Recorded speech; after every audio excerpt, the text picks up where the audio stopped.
Hello, I'm Nelson Liu, and thanks for joining us for Western Perspective.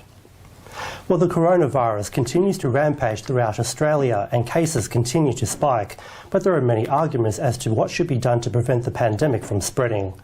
We're given suggestions to stay healthy against the virus, but what's the truth about the impact of the pandemic to our health and our lives, and what should we do to protect ourselves? The Australian Medical Association has been giving suggestions about how to handle this unprecedented situation, and its WA President Dr Andrew Miller has his say, uncut, unfiltered.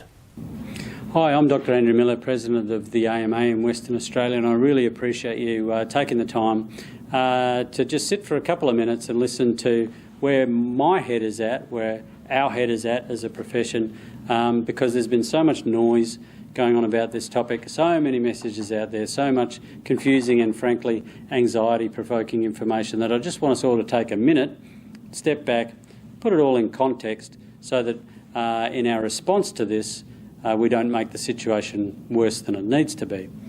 The virus itself, of course, is pretty serious, and we know that some people are going to get very sick with it, and that makes us anxious and concerned. Along with all of this, there's economic damage, and a lot of us are anxious about our work, our home, and what's going to happen with arrangements for our kids if there's problems around school or if we have to work from home and so on. Firstly, I want to tell you that your frontline healthcare workers are putting themselves second and putting the public first. Their biggest worry really is how they're going to be able to do their job in these circumstances, if they've got the right gear, if they're going to have enough of the disposable kind of things they need, and if they're going to be able to give you the attention that they want to give you as a patient.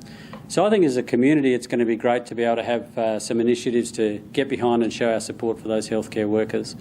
And when you undertake the things that the government will ask of you over the next couple of months, where there's a sacrifice involved or a change of routine involved or some angst involved, then we'd like you to think of that as out of consideration for those frontline healthcare workers whose job each day is not just to put up with the stresses that the rest of us have, but to go in and potentially expose themselves and their family to the virus.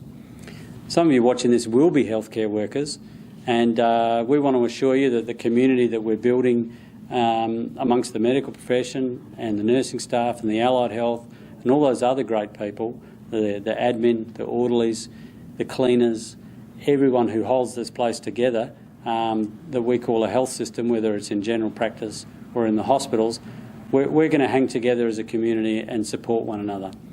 We know that some of us will get sick, and we know that the vast majority of us are going to be fine after all of this, but no doubt it'll be a life-changing experience for everybody. As the government will probably ramp up over the next little while some of the social controls, that's going to bring about a bit of stress, and we all need to think about our own mental health. We all need to take time to appreciate the good things in life, spending time with family. That will be increased during this because we won't have the time to travel around. The social distancing probably will involve a lot more time at home, and it's going to be less interaction in the community. But there are other ways we can reach out through technology, and hopefully we'll be able to establish new friendships, great networks, and support one another through the entire thing. For young people, I suppose there's some mixed messages coming your way. There's a lot of reassurance that this virus doesn't particularly affect you if you're fit and healthy. There's a lot of young people, though, who do have disabilities and medical conditions, and we need to not feel excluded at this time if you're in that category. The rest of the community is going to wrap their arms around you and try and protect you with the things that they're doing. So, young people, think about your family. It's going to be a time where you need to keep in touch with some of your older relatives remotely. It's an opportunity, I suppose, to live life a little bit differently for a while. It's something we'll all never forget, and we'd like you to know that we're thinking about you, and if you have anxiety around this, if you find that you're unable to stop your thoughts about this, then your medical profession and the other healthcare workers are always available for you to talk to. So Please keep in touch with us. Let us know if there are things that you think that should be out there in the public domain. We're committed to giving you the unvarnished truth. Sometimes that truth's difficult, as it has been up until now. A lot of people have put up with a lot of disruption already. But we can do it together as a community, and whatever the outcome, we just want it to be the best that it possibly can be. Thanks for your time.